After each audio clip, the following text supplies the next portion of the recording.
Frères et sœurs, le diable ne lâche pas l'affaire avec le fils d'Adam. Il a un énorme souffle et son expérience est grande. Il a tenté des millions de personnes avant nous. Il a commencé depuis l'époque de Adam, il ne s'arrêtera qu'à la fin des temps. Il a déjà tenté plusieurs communautés. Il sait, de par sa grande expérience, comment corrompre le fils d'Adam. Et il n'est pas le seul.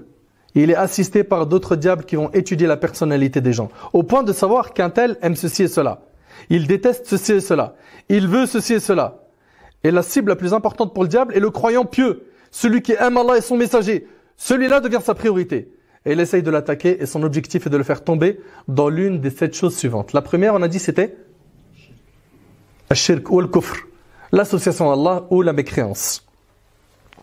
S'il n'arrive pas, il doit être trop solide. Il passe à la deuxième attaque, celle de te faire tomber dans l'innovation al-bid'a. Al-bid'a, c'est quoi? Ibn Taymiyyah rahimahullah, il dit huwa kullu ma laysa alayhi dalilun shar'i. C'est tout ce qui n'a pas de preuve, de fondement dans la religion. D'accord? Donc il va te faire prendre un chemin qui n'est pas celui du prophète sallallahu alayhi wa sallam. S'il n'arrive pas avec le kufr et le shirk, hop, deuxième itinéraire, c'est de t'emmener vers l'innovation. Vous suivez?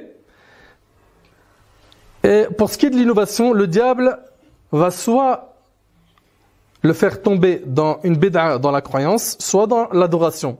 Et généralement, ceux qui innovent dans la croyance, innovent dans les adorations. Par exemple, le fait de croire que Ali méritait plus le califat qu'Abu Bakr. Et sachez que le diable préfère l'innovation au péché. Il préfère l'innovateur à l'alcoolique et le fornicateur.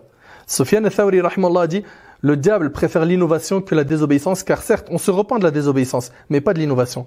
Parce que celui qui est dans l'innovation, il est persuadé qu'il est sur le droit chemin. Donc, rappelez-vous de ça, Allah barik fikum. C'est qu'il va t'attaquer par 1. Al-kufr. 2. Il t'attaque par quoi?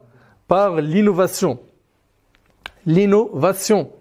Mes frères et sœurs, sachez avec conviction qu'Allah tabaraka wa ta'ala n'accepte pas le repentir d'un innovateur jusqu'à ce qu'il se repente de son innovation. Et celui qui commet des innovations accuse indirectement le prophète sallam d'avoir trahi le message d'Allah subhanahu wa ta'ala. Allah tabaraka wa ta'ala dit dans le Coran, Al-yawma akmaltu lakum dinakum wa atmamtu alaykum ni'mati wa raditu lakum al-islam dina. Aujourd'hui, j'ai achevé pour vous votre religion et accompli sur vous mon bienfait et j'agrée l'islam comme religion pour vous. Donc ceux qui innovent, qui ont pris un autre chemin que celui du prophète sallam, qu'ils se repentent de cela. Troisième attaque, ça sera de te faire tomber dans les grands péchés. De te voir tomber dans l'alcool, la drogue, le vol, de devoir tomber dans la zina, la fornication. Il va te faire sentir que tu es capable. Et il va te faire sentir que tu n'es pas capable d'arrêter ce péché. Et que ce péché que tu commets est superbe, que c'est un kiff. Et pour tout savoir, sachez que ces péchés commis ne sont pas une joie à 100%. C'est vrai que la personne peut se procurer un peu de joie en faisant tel délire, tel acte haram. Ça sera un court instant éphémère, puis vite, rapidement, tu seras rattrapé par le vide de ton cœur et la tristesse qui ne te quittera pas. Allah tabaraka wa ta'ala a dit, mon Seigneur n'a interdit que les turpitudes, c'est-à-dire les grands péchés, tant apparentes que secrètes. De même que le péché, l'agression sans droit à l'œil. Et tout ce qu'Allah a interdit n'est que turpitude. Le diable, quant à lui, son travail est d'embellir le haram. Mes frères et sœurs, il est arrivé qu'un homme marié avec une femme, mashallah dans la religion, se retrouve à sortir avec une femme moins belle que sa femme et qui n'est pas dans le dîn. Jusqu'au point où lui-même il s'est posé des questions. Il se dit, mais comment j'ai fait pour marcher avec elle? Ben, c'est le diable. Il va tout faire pour embellir le haram. Vous suivez? Il va aussi t'attaquer sur quoi? Sur le fait de te faire retarder le repentir. Te faire retarder le repentir. Il y a le temps. Allah, il est miséricordieux. Pourquoi tu es pressé de revenir vers Allah subhanahu wa ta'ala? Kiffe. Fais comme tous les jeunes, etc. Taïb, maintenant, s'il n'arrive pas à t'attaquer sur la porte numéro 3, donc on a dit 1, le kufr, 2, l'innovation, les grands péchés. Ensuite, il l'attaque sur les petits péchés. D'accord? Les petits péchés. Ça fait quoi de regarder telle chose qui est haram? Ma'alish, c'est rien. Sahl ibn Sa'ad, il rapporte que le prophète sallallahu alayhi wa sallam a dit, prenez garde aux petits péchés. Car les petits péchés ressemblent à un groupe de gens qui descendent dans une vallée. Chacun d'eux amène une petite branche d'arbre jusqu'à ce qu'ils apportent de quoi faire cuire leur pain. Ainsi, une personne contre qui les petits péchés comptabilisés s'accumulent périt, rapporté par l'imam Ahmed. N'oubliez pas que les montagnes sont constituées de gravier et que l'océan est composé de gouttes d'eau. C'est pareil pour les péchés. Un petit péché par-ci, un autre par-là, il ferme les yeux, et ben tout de suite, qu'est-ce qui se passe? Le cœur se noircit, jusqu'à ce que on passe une nouvelle étape, c'est celle du grand péché. Taïb, il n'a pas réussi avec les petits péchés. Il va t'ouvrir une porte où je pense, à mon humble avis, qu'un paquet énorme de musulmans est tombé dedans. C'est Bab al-Mubahat. Allahu Akbar. Il va t'ouvrir la porte de toutes les choses autorisées. Fais pas de péché. Va faire du shopping. Balade-toi dans les magasins. Surfe sur le net à regarder ce que tu peux acheter. Il va t'ouvrir ce qui est autorisé. Les portes autorisées. Écoutez bien. Il va t'ouvrir les portes de ce qui est autorisé. Jusqu'à te noyer dedans. Et franchement, on n'est pas dedans.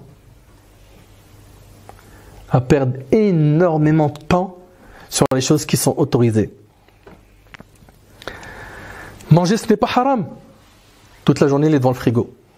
Dans des restos. Dormir tout le temps, c'est pas haram. Il va lui assassiner le temps. Il fera plus rien. Il se lève, il prie, il dort, il prie, il dort. Change ta voiture, c'est pas haram. Il va occuper son esprit avec le matériel, le luxe. Ok? T'as changé la voiture, t'attends quoi pour changer le salon? Et puis regarde la cuisine. T'as vu les cuisines équipées qu'il y a maintenant? Allez, fais plaisir à ta femme. Ça, cervelle, il n'y a que ça. Et ça, c'est une ruse du diable. Et on s'en rend pas compte. Puis, s'il voit que tu ne perds pas ton temps, que tu fais très attention, il va t'attaquer en te faisant délaisser les sunnas. Toi qui es très attaché à la sunna, qui fait attention à tes invocations, au afkar, à t'habiller en commençant par le côté droit et te déshabiller le côté gauche, etc., qui fait très attention à toutes ces sunnas, il va te les éliminer petit à petit. Ok? Et il va te faire tomber dans ce qui est makruh, détestable. Écoute attentivement. Dans le cas où tu arrives à maîtriser ton temps par tes adorations et en particulier la prière, la patience, la crainte d'Allah, le suivi du prophète sallam, c'est très bien. Pour pas perdre ton temps, apprends à connaître les récompenses liées aux adorations afin que tu sois tout le temps motivé. Si le diable n'arrive pas à t'avoir sur la perte de temps, il va tout faire pour que tu finisses par quoi? Par le fait d'abandonner les actes méritoires. Laisse la sunna, ma'alish, etc. Si tu tombes pas dans le coffre, donc c'est l'innovation. Sinon c'est grand péché. Sinon c'est petit péché. Sinon c'est, il ouvre la porte de tout ce qui est autorisé. Vous suivez ou pas? Le fait de viser ce qui rapporte le moins de bonnes actions. Ok, tu vas faire des hasanat. Vas-y, t'as un rythme de fou. Tu lis 10, 15 pages par jour. Lis-en une, te fatigue pas. T'en fais trop là. Ok? Dans le fait aussi de délaisser les sunnas. Pour le diable, il ne reste plus qu'une dernière arme à utiliser afin de te faire glisser. Et cette arme, le diable l'a utilisée contre tous les prophètes. Cette arme est le fait de t'envoyer son armée de diables parmi les djinns et parmi les humains qui n'auront qu'une mission, c'est de te faire du mal avec leurs mains, leur langue et leur cœur.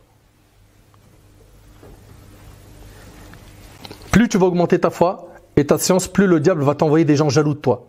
Des gens, ils vont t'embêter. Ah, sahbi, c'est bon. Tu rends fou, toi, depuis que tu es rentré dans la religion. C'est quoi, ça? Bishoy Alik, doucement, t'en fais trop. Oh, tu cherches quoi? Et sachez qu'il est impossible d'éviter cette attaque, cette ruse du diable. Plus tu vas te rapprocher d'Allah, plus il va t'attaquer. La seule chose, ça sera de patienter et de faire des doigts pour qu'Allah subhanahu wa ta'ala guide ses gens.